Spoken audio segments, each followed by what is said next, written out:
This is easy when you're right inside. It's brutal when you're not right inside. You know, I've seen many eras in this company. I've seen easy times, explosive times, op meetings when people were spilling out the door. I've seen harder times when things were a little more difficult. I've seen times when we had to go from a ragtag army of people to kind of super professional. We've gone through a lot of things. But I've learned to recognize the moments and the eras that are right, and that when builders come along, it's easier for them to build, and we are marching in to that time. What Tom Amini said is 100% accurate. You are never going to find anything better than this or walk into the wave that's moving better than you are now. You know, I'm going to tell you a little story. You know, a number of years ago, we had a friend who had an opportunity to buy a home up in San Luis Obispo. And it was a beautiful home, you know, big old Victorian thing, porches everywhere, and he got this incredible deal on it. And so he bought it, you know, and he talked to me about it, and I said how glad I was that he was able to get this. He said, there is a train that goes by it, though, that's the only thing. So, well, whatever, you got such a great deal on it, it's beautiful. So a few years later, you know, we go to dinner at his home, and the train goes by. And when we're shaking and vibrating, it's like, oh my gosh, listen to that thing. And I said, you know, what was that? The train said, oh, you know, we don't even notice that anymore. They don't notice it anymore. And what you have to be aware of is that you don't notice this anymore. That you heard it so much. So many people talking about how great they're doing and how happy they are and all the success that they're having and all the times they call you to a deeper commitment, that you don't hear it anymore. And that's like the kiss of death in your life, whether you're here for 3 months or you've been here for 3 years or 10 years. This needs to be new and exciting. You know, so I'm kind of warning those of you. So anyway, today is going to be a day, and tomorrow, where you need to make decisions, like I made. I'll tell my story briefly. Years ago, I just got involved in what was then A.O. Williams. A friend of mine called me and said, Mike, come take a look at this insurance deal. Yeah, that's what we call it, the insurance thing. And I remember thinking, God, everybody knows I'm depressed. Everybody knows I hate my job. I mean, who ever asked anybody to go sell life insurance? I mean, that's just the worst thing. And I put it off, and I postponed it, and I put it off and postponed it. And finally I went down there and saw it, sat in the back of the room, and thought, oh my gosh, won't everybody in the world do this? Did I get here first? No, I didn't. I was the number 31,000 person that joined the company. No, more than that. 12,000, less than that, 13,000. But anyway, there was a lot of people in the company. And I just thought, gosh, everybody would do this. Why wouldn't everybody do this business? So I started, like a lot of you. I said, okay, I'm going to start calling my friends. I'm going to start making appointments. And I did that for about 3 months. And really nothing happened. People would come down to the meeting and tell me it was interesting, and they'd tell me how broke they were in the car. We used to drive down to Long Beach, and all these issues they had, and I'd be sitting there thinking, oh man, this is awesome. This is a slam dunk. I'm going to hire this guy, and I'm going to hire that guy, and they wouldn't do it. Because people can see people. They can feel people. They can measure the depth, probably, of my commitment at that time. And then I had a chance to go see and hear Art Williams in Vail, Colorado. So after 3 months in the business and have done nothing, I went back there and saw him. Didn't have any idea what to expect. I thought I would see a New York City pinstripe businessman running an insurance company. Instead, I saw kind of a bald-headed, heavyset guy with a Do It t-shirt saying things I had never heard before. And again, I sat in the back of the room, and it was unbelievable. The things that he said. You know, here you can be anything that you want to be here. You can have a new start in life. You know, you can be your own boss, call your own shots, be somebody you're proud of. You see, I understood exactly what that meant. I wanted those things, and even though I wanted those things, and I knew it required a commitment. I knew it required more than all the people around me that were talking about how rich they're going to be and how easy it was going to be and how many people are going to come to their meeting. I knew it would take more than that. And it's the decision that you make. It was that moment when I made the decision, because I left that meeting, walked up to my hotel room, picked up the phone, called my boss, quit my job. It was at that moment I became successful in this company. Because there was no other, it was inevitable. Because the decision was gut level deep. It was permanent. It was absolute. I will do whatever I have to do. Overcome any fear I have to overcome. Speak in public, sit down at the kitchen table, make phone calls.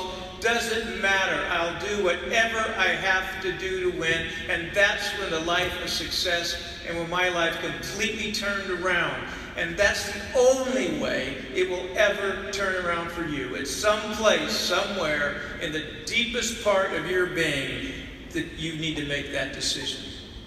That has to come from inside. And hopefully it will come today, or tomorrow, or sometime this evening. I had no money in the bank when I quit my job. It took me 8 months to get that job. I was newly married, house payment, car payment. No silver spoon, no one's going to pay for me. Any relative I had to ask for advice, what would they have said? They'd have said, no, don't do that. Be wise, be wise. Wait till your part-time income catches up with your full-time. All those things that make sense to a professor, but they don't make any sense at all to a doer and a winner and a leader. You're going to make these decisions alone. You're going to make these decisions alone in the end. You don't get to go marching off together to build it. Now, I'm not saying the partner doesn't build it with you, but I'm talking there's always a dominant, and that one needs to be the one that makes up their mind deeply.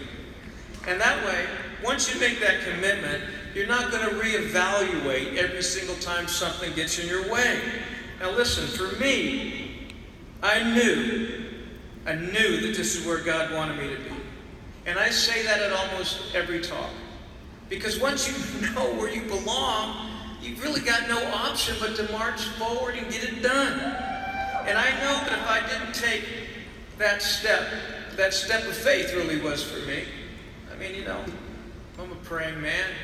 I said, Lord, I don't know what I'm going to do. I don't have any money. I don't have anything. This could be the biggest mistake of my life, but I believe you brought me here and I'm going to do it. And that's how I went forward.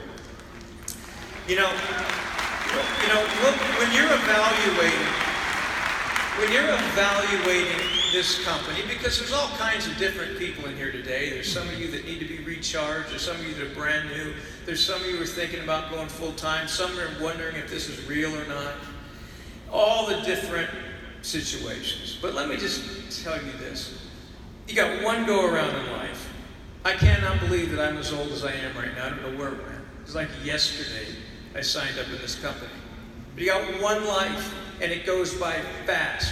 And you're going to have a career of some nature, either multiple careers, not of your own choice, or no career or whatever, but you're going to have, but when you choose something, regardless of what it is, most of those careers don't pan out in the end, especially if you're an entrepreneur and you want to do your own thing. You get into real estate, you got ups and you got crashes. You get oil, ups and crashes. Internet bust, ups and crashes. All those kinds. The only thing that's ever been consistent financially in my life is Primerica Financial Services. 36 years, 2 paychecks a week. Now we get pages of paychecks. Never stops, constantly consistent. The market never goes up. People always need to protect their family for a premature loss. Everybody needs to save. That's not going away. And don't think that you have the market on hard work. When we start saying things like if we can do Primerica, we can do anything. No. Maybe, but probably not. You're in the right spot, the right time, the right company. Things work for you. And that's just a fact. I've watched it my whole career, watched people think they could do anything else. PFS, Primerica will deliver for you. Deliver good times, bad times, permanently. You've got to choose a career so the career or the business doesn't let you down. At least if I look in the mirror, and most pro-Americans look in the mirror, they can tell themselves and say honestly, if they're honest, I'm not building it because I'm not doing it. I know the phone calls I'm not making. I know the times I don't want to work. I know when I'm not motivating my people. I know when I'm not involved and engaged. You know it. And the company keeps marching on, but it's your fault. You know it. In most industries, you can say, man, the market crashed. Homes aren't selling right now. Mortgages, we got to get a license. Whatever field that you're in, the industry can let you down or not be consistent. So if you're thinking about what you do, about whether you're going to do this, you just think about that. What are you going to choose? Do you want to be 50 or 60 years old and I made 2 or 3 bad choices when you know if you produce and work here, it will come through for you in every way? Every way. Listen, what do you get? You know, here's when the opportunity comes for you, you can't make that moment happen. There's a moment that you feel it and you want it, and choices have to be made. Whether I'm going to go full time or what I'm going to do, that happens to every one of us, and that choice and that moment is what's going to dictate where you head off into the future. Anybody that takes this lightly won't win here. Anybody who sees this as just a happy moment, a happy time. In fact, usually, the more excited I see people and happy and brandishing it about, if this is just me, probably the less apt maybe they're going to win. Because to me, when I walk in a place like this, I was serious.